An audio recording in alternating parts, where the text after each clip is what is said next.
Dans ce troisième opus, notre héros va gonfler la grosseur de son oncle qui l'avait énervé. Il va prendre le bus et être secoué. Sur la page d'un journal, Sirius Black apparaît. Ce tueur des moldus, il l'aurait massacré. Dans la prison magique, il va être enfermé.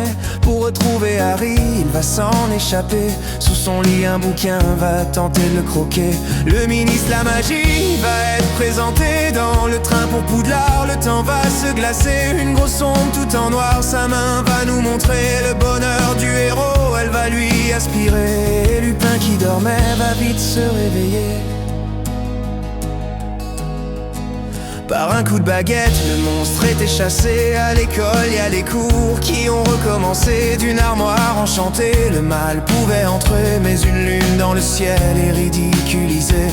Lors d'un match de Quidditch, un balai va casser. Et Harry de très haut va en dégringoler. Les nuages dans le ciel, un gros chien vont montrer. Ce serait le présage d'une mort programmée. Lors de la divination s'introduit Trelawney. Elle va voir que Harry court un très gros danger. Prêt au lard pour s'y rendre, Harry doit faire signer une demande qui doit être validée par Dursley. Heureusement Fred et George sont des ados rusés. Ils vont aider Harry à pouvoir s'éclipser. La carte des maraudeurs va être dévoilée. Pour la lire, pas le choix, tes actes doivent être mauvais. Puis caché sous sa cape, Harry va écouter. Ses professeurs vont parler d'un douloureux secret. Sirius Black qui aurait envie de le tuer aurait bien avec lui un lien de parenté.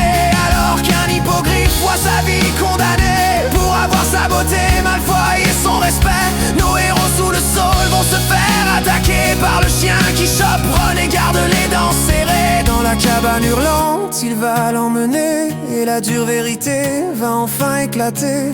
Un ami apeuré en race s'est échappé. Par peur d'être tué, ses amis a lâché. Le gardien du secret vers le mal s'est tourné. Mais la lune dans le ciel tout à coup apparaît. Et Rémus en gros loup va alors se transformer. Une bataille entre amis va alors commencer. Le chien noir et le loup à coups de croque vont se toucher. Les ombres noires près du lac vont alors arriver. Harry et son parrain vont subir leur baiser. Sur le point de mourir, une lueur apparaît. Un gros cerf sur la rive va sauver les blessés. Et Sirius dans la tour va se faire enfermer. Pour résoudre ses problèmes, nos héros vont tester de remonter le temps pour 2 heures à peu près. Revivant les mêmes scènes, Harry va patienter. Il attend que son père arrive pour le sauver.